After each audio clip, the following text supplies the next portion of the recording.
You said never let me go. Selalu ikuti kata hatimu, tapi jangan lupa bahwa kejarlah selagi masih bisa dikejar. Cara terbaik memprediksi masa depan adalah dengan mempersiapkan. Pernahkah Anda memikirkan atau memimpikan jadi sarjana atau profesional? Ya pasti pernah. Karena menjadi seorang sarjana yang profesional merupakan salah satu tujuan kita dalam menempuh dunia pendidikan perguruan tinggi. Siapa sih yang gak mau jadi seorang sarjana profesional? Siapa sih yang gak mau jadi orang sukses di masa yang akan datang? Tentu semua orang menginginkannya, bukan? Oleh karena itu, menjadi seorang sarjana yang profesional merupakan salah satu bagian dari masyarakat Indonesia yang terdidik. Untuk teman-teman sekalian, calon sarjana yang profesional, saya harap untuk selalu bersikap positif terhadap visi dan keluarga negaraan. Oleh karena itu, saya harap untuk teman-teman calon sarjana yang profesional untuk selalu bersikap positif terhadap fungsi dan keluarga negaraan guna mempererat jati diri kita sebagai generasi penerus bangsa yang profesional. Siapa dan apa warga negara? Menurut pasal 26 ayat 1, warga negara adalah orang-orang bangsa Indonesia asli dan orang-orang bangsa lain yang telah disahkan melalui undang-undang sebagai warga negara. Sedangkan untuk menjadi warga negara Indonesia menurut pasal 9 Undang-Undang Nomor 12 Tahun 2006, yaitu telah berusia 18 tahun atau sudah menikah saat mengajukan permohonan sudah bertempat tinggal di wilayah Republik Indonesia. Paling sedikit 5 tahun berturut-turut atau 10 tahun tidak berturut-turut, sehat jasmani dan rohani. Mengapa pendidikan kewarganegaraan menjadi kriteria bagi pengembangan kemampuan sarjana atau profesional? Pendidikan kewarganegaraan menjadi kriteria pengembangan utuh bagi sarjana atau profesional. Karena hakikatnya, pendidikan kewarganegaraan bersumber dari nilai-nilai Pancasila, yang dimana Pancasila itu sebagai kepribadian bangsa Indonesia. Dengan pendidikan kewarganegaraan, sarjana atau profesional mampu memperkuat pribadi mereka sebagai warga negara Indonesia, cinta tanah air dan berkontribusi atau berdampak positif pada kehidupan berbangsa dan bernegara.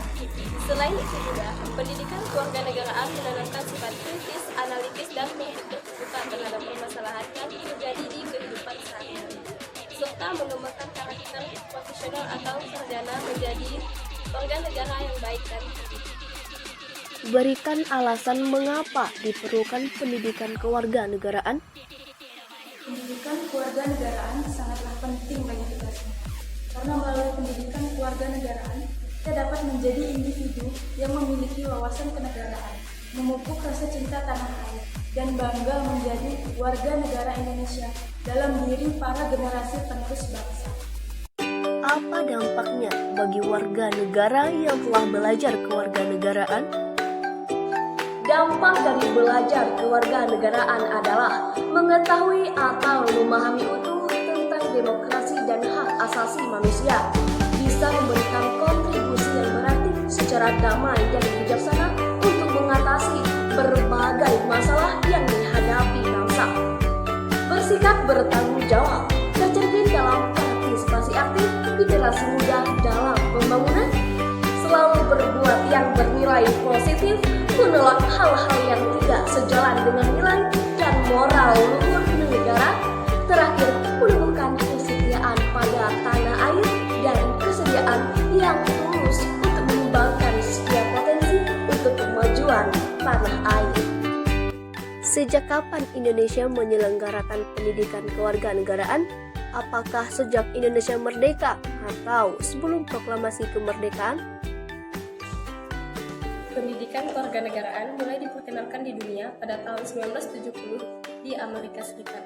Pendidikan kewarganegaraan dalam bahasa Inggris disebut juga dengan civic education. Di Indonesia, pendidikan kewarganegaraan mulai diperkenalkan pada tahun 1957 di masa pemerintahan Presiden Soekarno. Pada tahun 1961, pendidikan kewarganegaraan mulai dipelajari di sekolah-sekolah di Indonesia dengan nama Civic. Pada tahun 1968, pendidikan kewarganegaraan resmi dimasukkan ke kurikulum pendidikan di Indonesia. Pada tahun 1975, pendidikan kewarganegaraan diubah menjadi PMP, Pendidikan Moral Pancasila, yang diubah langsung oleh Kementerian Pendidikan dan Kebudayaan. Pada tahun 1994, pendidikan kewarganegaraan diubah menjadi PPKN, dan di masa reformasi diubah lagi menjadi PKN hingga saat ini. Bagaimana membangun kepercayaan atau argumen tentang tantangan pendidikan kewarganegaraan dan juga di masa depan?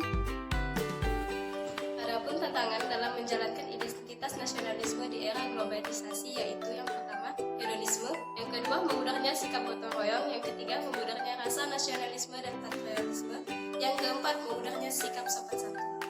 Adapun manfaat dari pendidikan kewarganegaraan yaitu yang pertama, menanamkan nilai-nilai Pancasila dalam kehidupan sehari-hari, yang kedua, mempererat persatuan dan kesatuan, yang ketiga, membuat bangsa Indonesia berkarakter Pancasila.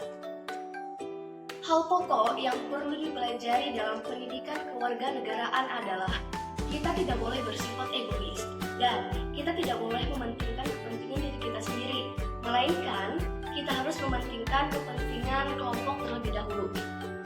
Kita juga harus bisa menghargai pendapat orang lain dan opini orang lain. Dan juga terakhir, kita harus dapat meningkatkan keimanan kita kepada Allah Subhanahu wa taala. Akuntansi harus beres.